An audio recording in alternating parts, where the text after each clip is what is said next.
تو آگے چلتے ہیں. کچھ ہم سائنس کی جو ہے نا جی وہ بات کر لیتے ہیں. اچھا اس سے پہلے انگزائٹی کی مزید کچھ آپ کو کازز بتاتا ہوں جو جنرلی نارمل لوگوں کو انگزائٹی ہوتی ہے. ایک تو سویئر انگزائٹی ہے نا, جس کا میں نے ذکر کیا کہ لوگوں کو لگتا ہے کہ ہمارے دل میں درد ہے یا لوگوں کو سانس نہیں آ رہا ہوتا, وہ تو پینک اٹیکس ہیں.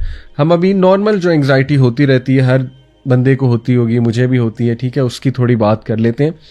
اور اس کی کچھ کازز ہیں. اسٹریس, دباؤ لینا کسی چیز کا بہت زیادہ, اور ظاہر ہے بندہ کسی انکمپلیٹ ٹاسک کا دباؤ لیتا ہے, اوور تھنکنگ کر کے کسی چیز کا دباؤ لے لیتا ہے, یا کوئی پورا دن اسٹریسفل ہے اس کا, صبح سے لے کے رات تک اس کا دباؤ لیا ہوا ہے, تو ہو سکتا ہے کہ وہ انگزائٹی میں تبدیل ہو جائے وہ دباؤ, اور انسان کا دل گھبرانے لگے, اور ظاہر ہے کہ انسان کا کچھ کرنے کا دل نہ کرے.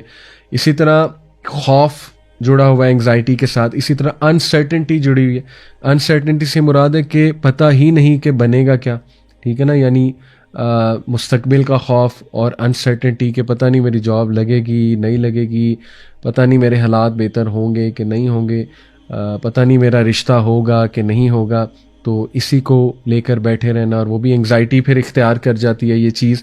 پھر کوئی انکمپلیٹ ٹاسک ہے اس کی انگزائٹی ہو سکتی ہے, اور یہ چونکہ یہ ایک انٹرنل چیز ہوتی ہے نا, تو آپ کو پتہ بھی نہیں لگتا کہ کس طرح سے اٹیک کر دے گی, کیونکہ ہمارا جو unconscious part of the brain ہے, جو لاشعور ہے, وہ بہت ہی سیکریٹیو مینر میں ایکٹ کرتا ہے, رائٹ.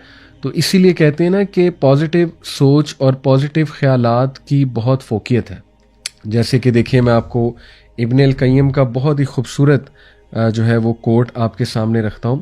ابن القیم جو ہے, پہلے تو بتاتا چلوں گی ماشاءاللہ ہی از اے بگ اسکالر, اور ان کی کتاب ہے زاد المعاد, اور بہت اس لیول کے اسکالر ہیں کہ اس دور میں, یعنی 13ویں-14ویں صدی کے غالباً یہ اسکالر ہیں, اس دور میں انہوں نے سبحان اللہ جو ہے وہ انگزائٹی کے اوپر بات کی ہے. تو زاد المعاد volume 2 page 325, I am quoting امام القیم, وہ کہتے ہیں the past can never be change or corrected with sadness.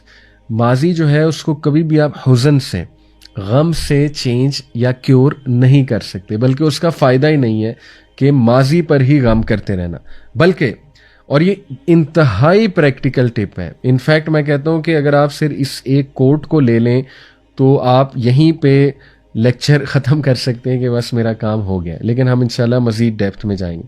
وہ کہتے ہیں کہ بٹ رادر ود کنٹینٹمنٹ, رضا جسے کہتے ہیں, کنٹینٹمنٹ یعنی غنا, یعنی کہ راضی ہونا, ٹھیک ہے, رضا سے نکلا ہے.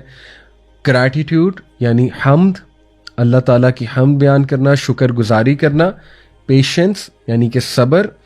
اے فرم بلیف ان ڈیسٹنی, ایمان بالقدر.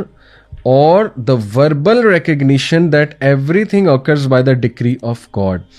وربلی یہ جملہ ادا کرنا جو ہمارے نبی نے ہمیں سکھایا ہے کہ ہر چیز اللہ کی مرضی سے ہوتی ہے, اور وہ جملہ کیا ہے, قدر اللہ و ما شاء فعل.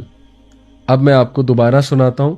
امام ابن القیم نے کہا کہ ماضی کو کبھی بھی آپ حزن سے, غم سے کیور نہیں کر سکتے, اور رونے کا فائدہ ہی نہیں ماضی کے اوپر. ماضی جو ہے وہ ان 4 چیزوں سے کریکٹ ہوتا ہے.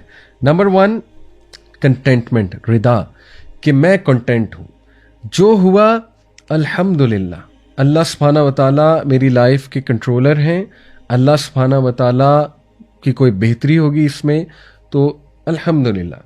اور یہی دوسری چیز گریٹیٹیوڈ یعنی جو الحمدللہ کہنا ہے, رائٹ. اور تیسرا ہے پیشنس, صبر, صبر کے ساتھ ڈیل کرنا, یعنی آپ کو وسوسے آئیں گے, خیالات آئیں گے, آپ کو اوور تھنک کرائے گا شیطان, کیوں ہوا, میری ہی کوئی غلطی تھی, آپ کیلکولیشنز لگانے بیٹھ جائیں گے, کیوں ہوا, یہ ہوا ہوگا, ایسا کیا ہوگا. فائدہ کیا ہے کیلکولیشنز لگانے کا, اپنی صحت خراب کریں گے, جو ہونا تھا ہو گیا, ٹھیک ہے. اب اس پہ اتنا زیادہ سوچنے کا مقصد کیا ہے, فائدہ کیا ہے, تو صبر, ٹھیک ہے, خاموشی, الحمدللہ, گریٹیٹیوڈ, کنٹینٹمنٹ, میں راضی ہوں, اللہ کی رضا میں راضی ہوں. اور اس کے بعد ایمان بالقدر, چوتھی چیز ایمان بالقدر, کہ دیکھو اللہ سبحانہ و تعالیٰ کی قدر ہے, یہ اللہ کی ڈکری ہے, میں نے اپنی پوری کوشش کی, اور چلو اگر یہ میری کسی غلطی سے بھی ہوا ہے تو ہو گیا, ماضی ہے, اب مجھے حال کا دیکھنا ہے, اور انشاءاللہ مستقبل اللہ سبحانہ و تعالیٰ سنبھال لے گا. تو یہ ایمان بالقدر بہت ضروری ہے. اور اس کے بعد پانچویں چیز، میں نے 4 کہا تھا، 5 چیزیں. پانچویں چیز ہے کہ وربلی یہ جملہ ادا کرنا کہ قدر اللہ و ما شاء فعل. یہ اللہ کے نبی صلی اللہ علیہ وسلم نے ہمیں حدیث میں سکھایا کہ کبھی بھی یہ نہ کہو کہ اگر ایسا ہو جاتا تو ایسا ہو جاتا، یا اگر ایسا ہو جاتا تو یہ ہو جاتا. کیونکہ جو لفظ اگر ہے وہ شیطان کی طرف سے، اور شیطان کو لوپ ہول ملتا ہے کہ اگر والا جو ہے نا لفظ پکڑ کے پھر آپ کو اوور تھنک کروائے.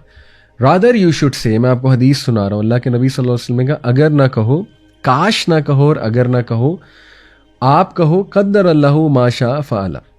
یعنی کہ اللہ سبحانہ و تعالیٰ کی طرف سے لکھا ہوا تھا، جو ہوا میں اس پہ راضی ہوں، اور بے شک ہر چیز اللہ سبحانہ و تعالیٰ کی مرضی سے ہوتی ہے. تو یہ بہت ہی امپاورنگ چیزیں ہیں، یہ 5 جو چیزیں بتائی گئی، اس پہ سوچئے گا. اس سے بہت زیادہ انشاءاللہ جو ہے وہ انسان اپنے آپ کو کنٹرول کر سکتا ہے.